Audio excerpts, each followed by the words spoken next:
primero en C5N. Telefónicamente, Gabriel Morini. Muy buenas tardes. Buenas tardes, Víctor Hugo. Primer fallo judicial que suspende el tarifazo en el agua en todo el país. Se trata de la primer medida cautelar dictada contra el aumento del agua. Ya había antecedentes con respecto al gas y con respecto a la luz, pero este es el primero que refiere al tema del aumento del agua. Se trata de una cautelar que beneficia a un usuario en particular que inició el reclamo y que vive en la localidad de Banfield, pero que efectivamente sienta precedente para lo que puede ser otro aluvión de medidas cautelares vinculadas en este caso con el aumento del agua. Es el primero a nivel país que ocurre y evidentemente cierra un antecedente importante en lo que refiere a este tema. El juez es Carlos Alberto Dupont, del Juzgado de Familia número 8 de Lomas de Zamora, el que acaba de dictar esta medida cautelar que ordena que es a la prestadora de servicios AISA que anule la facturación a un usuario determinado y que la restablezca conforme al régimen anterior a la disposición 62/2016, que es la que dispuso el aumento del agua.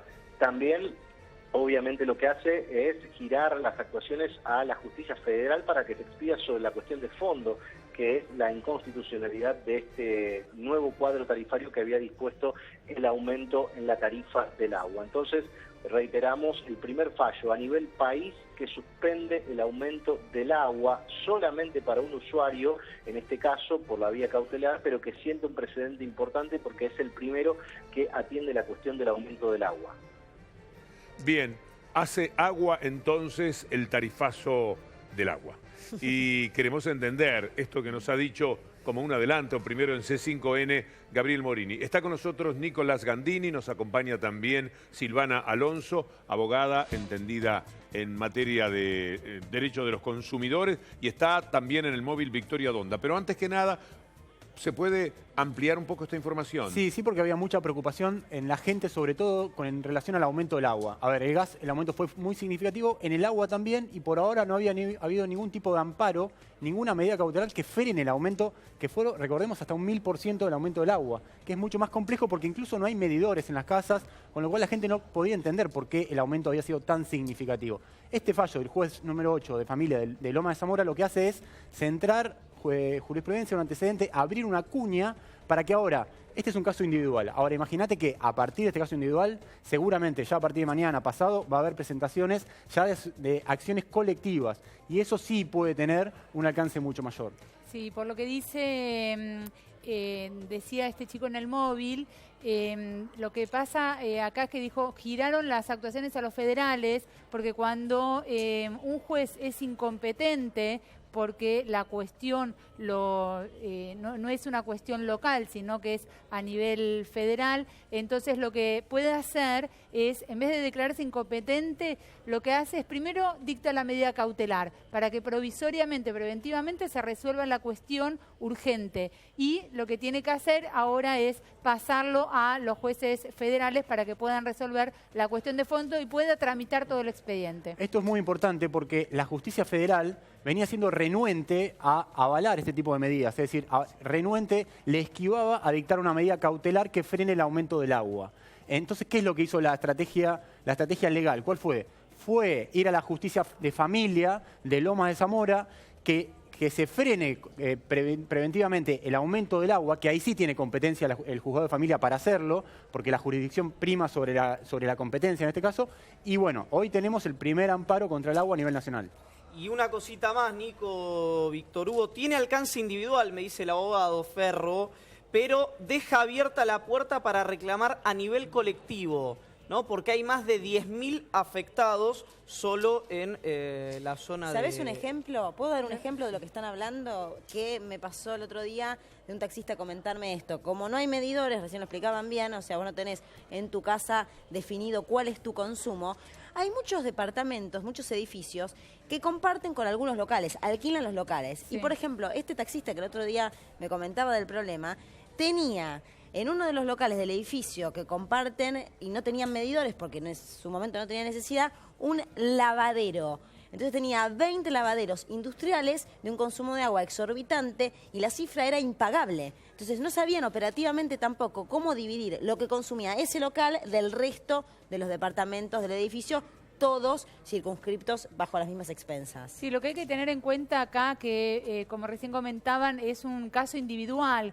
con lo cual ahora debería, quienes tienen representación para poder ir, para que pueda abarcar a todos los consumidores, tiene que ser alguna asociación de consumidores que son los que tienen por la Ley de Defensa del Consumidor la representación y la legitimación activa para poder iniciar en representación de todos.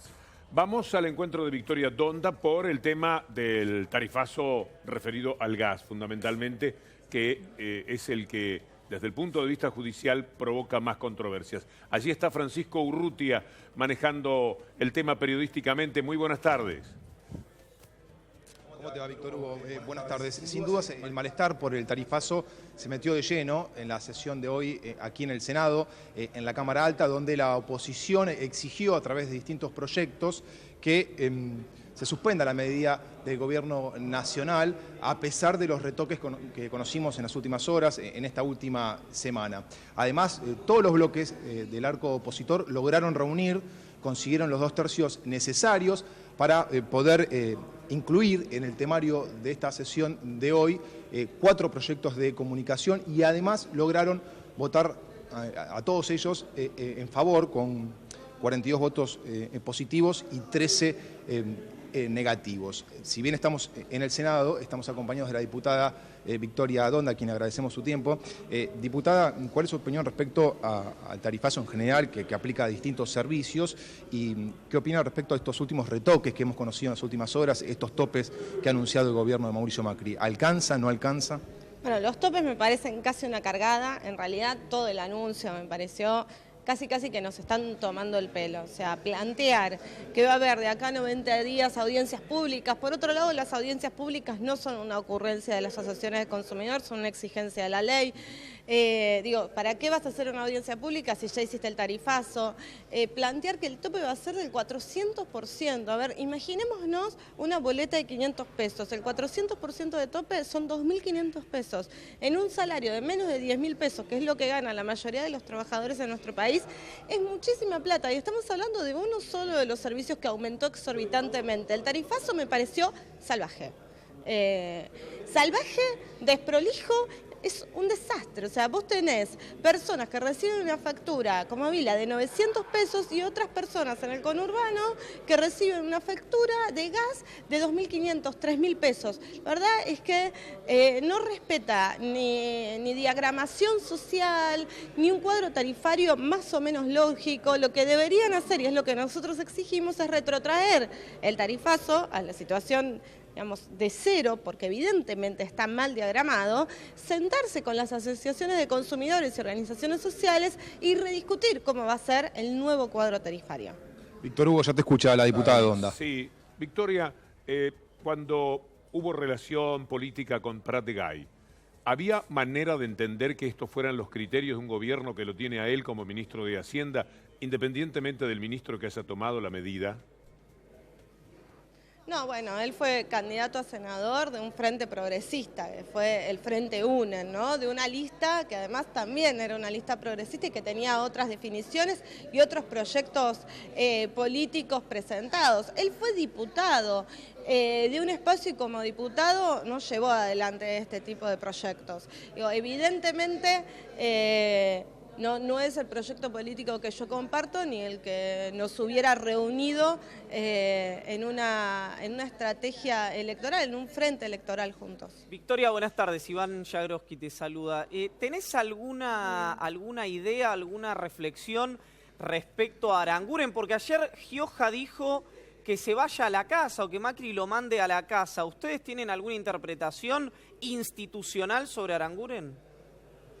Bueno, yo en lo personal, venimos pidiendo la renuncia de Aranguren. ¿Por qué venimos pidiendo la renuncia de Aranguren? No solo por su insensibilidad social, vamos a ponerle un nombre diplomático, sino porque es incompatible la función de él como ministro con ser accionista de Shell, una de las petroleras que tiene un accionar económico muy fuerte en nuestro país y en el mundo, te diría, una de las petroleras más importantes, que el ministro de Energía, quien además regla políticamente, política y económicamente, entre otras cosas, las petroleras en nuestro país, sea accionista de una de ellas. Eso es incompatibilidad en las funciones, y la incompatibilidad en las funciones lo que hace en este caso es enriquecer al funcionario. Ningún funcionario público se puede enriquecer precisamente por cumplir su función pública. Eso es corrupción para mí y creo que debería dar un paso al costado. A mí lo único que me interesa escuchar de Aranguren es en qué día va a renunciar. Sin embargo, antes de la pregunta que va a formular Nicolás Gandini a Victoria Donda, quiero decir que me imagino un diálogo en el que Macri le dice a Aranguren que sea ministro y Aranguren le dice, mirá, yo soy Shell, te lo van a decir. Y Macri es quien le dice, no me importa, vení. Porque el gobierno tiene un criterio de impunidad muy especial en las cosas que hace. De otra manera, el culpable de que esté Aranguren no es Aranguren, que quizás ni siquiera lo pidió ni lo soñó, sino quien lo pone. Y quien lo puso fue el gobierno. Nicolás. Sí, Victoria, ¿cómo te va? Buenas tardes. Concretamente, ¿hubo alguna convocatoria del gobierno como para empezar a debatir o conocer en detalle la oposición de su bloque? Y en segundo lugar, desde el Congreso, esta situación de crisis, lo llamaría yo, en función de las tarifas de gas, ¿motivó algún tipo de articulación política? Porque, la verdad, entre los bloques de la oposición, ¿o qué se puede esperar desde el poder legislativo? Sí, hay articulación política en el Poder Legislativo. Lo que nosotros estamos pidiendo es que se retrotraiga el tarifazo. Estamos también llevando adelante un periodo de informes para conocer realmente cuál es la participación de Aranguren, pero me parece que son dos cosas diferentes. Una cosa son las decisiones que él toma como ministro, que a mí no me cabe ninguna duda. El responsable último, como decía Víctor Hugo, es Macri, y en definitiva es quien tiene la responsabilidad de las medidas que se tomaron. Aranguren es una figura que te diría es bastante funcional, porque hoy estamos todos bastante preocupados en su figura, en lugar de estar insultando a quien deberíamos estar insultando, en todo caso, cuando te llega una boleta de 3.000 pesos a tu casa, que es al presidente, que es el que en definitiva firma los tarifazos, ¿no? Eso por un lado. Y por otro lado, creemos que en nuestro ámbito, que es en la Cámara de Diputados, lo que debe existir es una articulación entre los bloques de la oposición para poder lograr que se retrotraiga el tarifazo, ¿no? Eso es lo que vamos a seguir pidiendo y hacia ese tipo de políticas nos estamos dirigiendo. Hoy también creo que hay que exigirle al Poder Judicial, por eso desde la Asociación Consumidores Libres, Barrios de Pie, otras organizaciones sociales como la CTA, por ejemplo, fuimos al Poder Judicial hoy a pedirle precisamente a la Corte Suprema que nos reciba y que escuche también a las asociaciones de consumidores y asociaciones sociales y no solo a los empresarios que van a ir en estos días a explicar su situación. Bueno, nosotros queremos también poder explicar la situación de un sector de la sociedad que nadie los escuchó. Y en honor a la verdad, el ministro Aranguren nos recibió en febrero, en febrero, marzo, los últimos días, pero no fuimos escuchados, o sea, fuimos recibidos pero no escuchados. Es legítimo el pedido que quieren hacer a la Corte, porque la Corte se reunió con Macri y no solamente una vez a través de Lorenzetti, o sea que quienes políticamente desde el otro lado, desde la vereda de enfrente, están reclamando la misma atención, me parece que están queriendo un acto de justicia. Diputada, mi pregunta tiene que ver con un análisis político de qué le dejó la frase "estamos aprendiendo". Bueno, me dejó, por un lado, un ensayo de poner en práctica alguna de las enseñanzas de Durán Barba, ¿no? Donde parece que si estás aprendiendo te podés equivocar y podés hacer cualquier cosa. Bueno, que aprendan que con el bolsillo de la gente que trabaja y que llega a fin de mes, no se puede aprender, que uno puede ensayar con otras cosas, que ensayen con las retenciones a las mineras, por ejemplo, ¿no? Que se las derogaron, que ensayen con esas cosas, pero que no ensayen con el bolsillo de la gente. Si nuestro país necesita plata, y estoy de acuerdo con que hay que achicar el déficit, necesitamos sacar plata de otros lugares. Por ejemplo, no bajándole las retenciones a la soja, viendo cuáles son los sectores más beneficiados, como el sector de la megaminería, a quien los han eximido directamente de pagar cualquier tipo de retenciones, o los subsidios a las petroleras, que son empresas que evidentemente ganan mucho dinero. Digo, pueden escuchar cuáles son los sectores que más se beneficiaron en todos estos años y prestarle atención a aquellos sectores que trabajan y que les cuesta mucho hoy llegar a fin de mes con además el nivel inflacionario que hay. ¿Dónde vas a cacerolear? En mi casa. Muy bien. En mi casa. En así Almagro que la mañana... semana pasada, ¿no? Un grupo de vecinos de Almagro, entre los que estaba la diputada Donda, porque le habían cortado la luz, me parece. San Telmo, en San Telmo, Iván. Yo vivo en San Telmo, estuvimos no caceroleando, sino directamente cortamos la calle, estuvimos 4 días sin suministro eléctrico, después de haber estado una semana sin suministro eléctrico. Tenemos en la zona de San Telmo, y todos conocen lo que se sufre en Caballito, Flores. Digo, estas empresas además tienen que rendirle cuenta también a los usuarios de lo que han hecho, no solamente en este tiempo, sino desde la vuelta democrática hasta ahora, digamos, o desde que fueron privatizadas en realidad hasta ahora. ¿Qué es lo que hicieron? ¿Dónde fue la plata? ¿Dónde fueron las inversiones que no hicieron? ¿Y por qué llegamos a la situación en la que estamos? Victoria, muchas gracias. No, de nada, gracias a ustedes. Francisco Urrutia, cerramos este primer tramo desde allí y aquí con Silvana Alonso y con Nicolás Gandini y por supuesto con los habituales integrantes de la mesa. Vamos a hablar un poco más del tarifazo, del cacerolazo y de algunos otros temas que tienen que ver con todo esto. Francisco, por favor. Francisco, por favor, en un ratito, va a estar con nosotros. Francisco dio por culminada, evidentemente, la tarea. Silvana, ¿algún comentario agregar sobre nada más, Cerró la canilla, Francisco. sobre lo que acabamos de hablar? Y la verdad que a mí lo que más me preocupa y que siempre me preocupó son los usuarios, porque la gente, nosotros tenemos una ley de defensa del consumidor que tiene más de 20 años.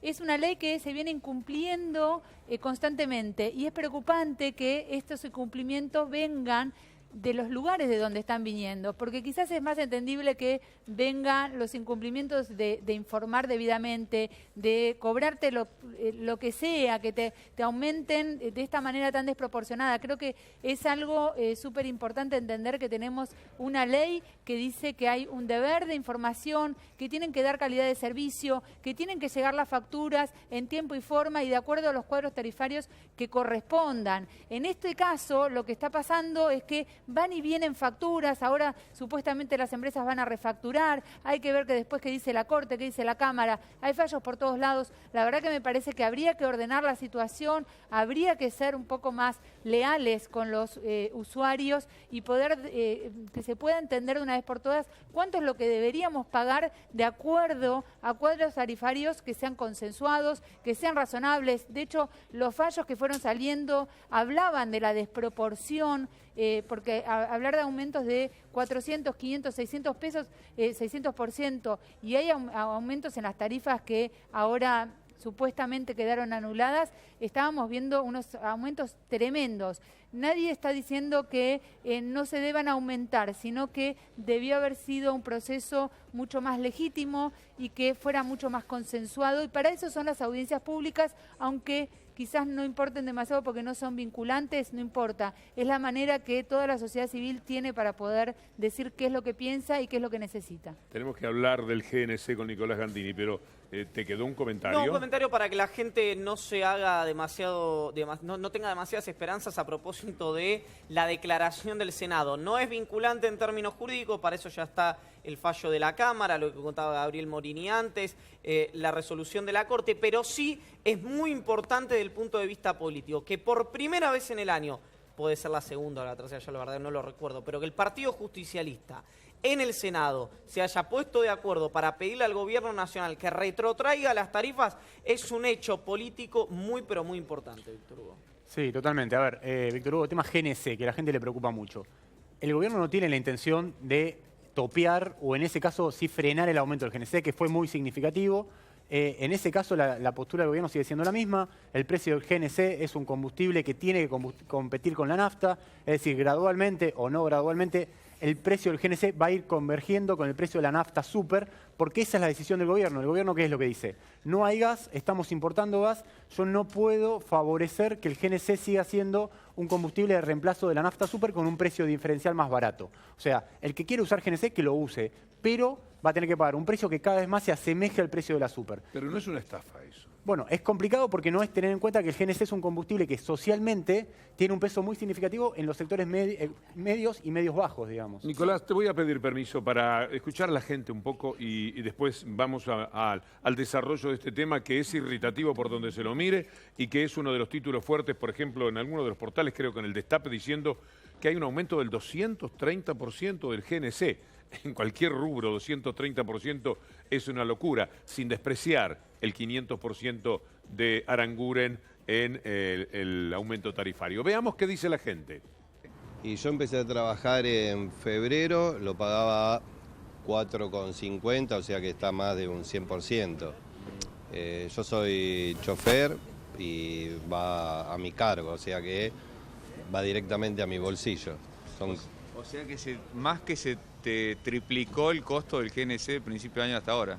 Sí, si a eso le suma la caída de la recaudación, bueno, sigue complicando. O sea, ¿cuánto estás pagando de GNC por día? Y ahora, hasta acá, estaba pagando 160 pesos.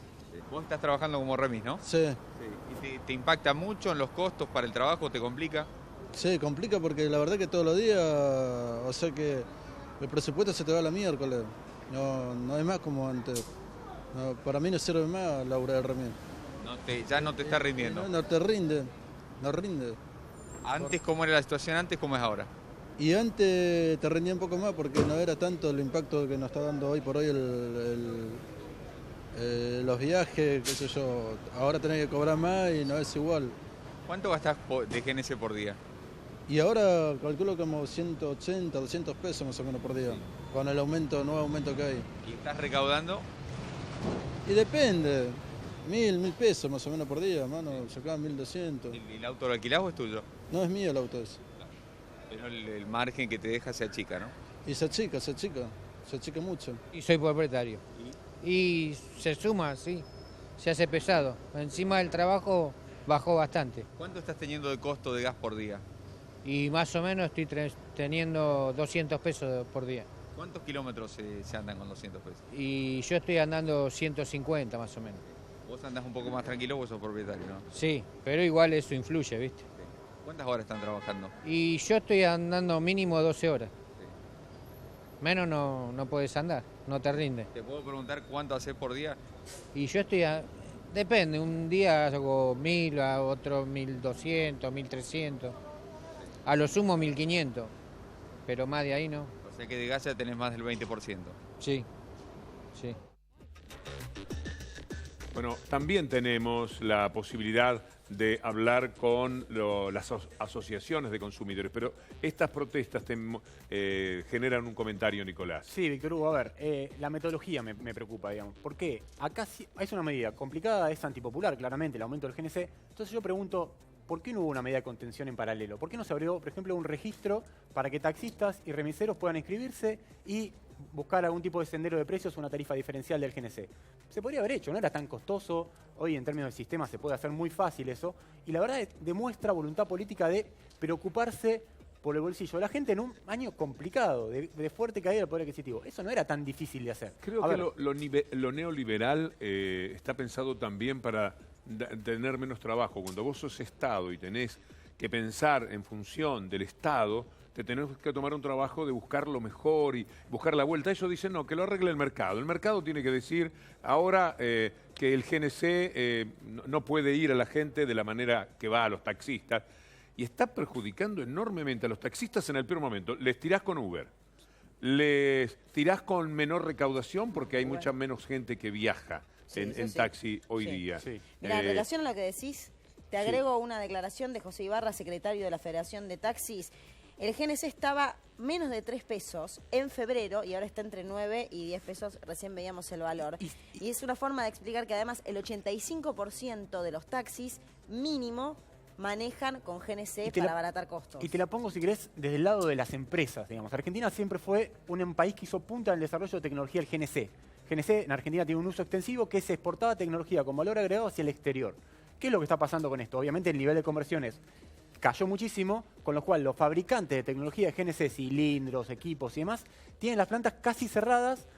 ¿Por qué? Porque no tienen trabajo. Entonces, vos decís, che, pará, ¿por qué no cuidás un poco a un sector que hizo desarrollo de tecnología de punta en todo el mundo? Entonces, ahí es donde digo, el Estado, si participara un poquitito, se puede hacer. Es que acá para mí la cuestión de fondo y que no se termina de entender es que el gobierno lo que necesita, porque es lo que piden los empresarios para invertir, son salarios en dólares bajos. En Argentina, aún con la inflación que hubo, aún con el desempleo que está viendo ahora, que están alrededor de 7,5, los salarios en dólares son altos para los empresarios. Entonces los empresarios no van a invertir acá a menos que los salarios en dólares, como pidió Paolo Roca, se emparenten con lo de los países en los que son más bajos.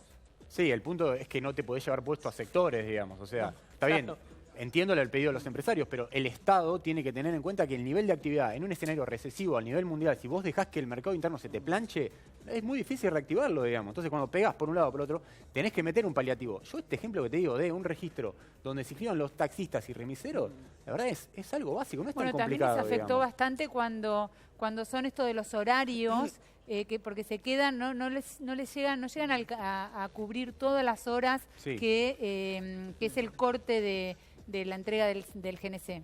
Algo está ocurriendo, deben estar un poco desconcertados. Estoy leyendo que Aranguren ha hecho un elogio al gobierno de Cristina Kirchner. ¿Sabían eso? No estaba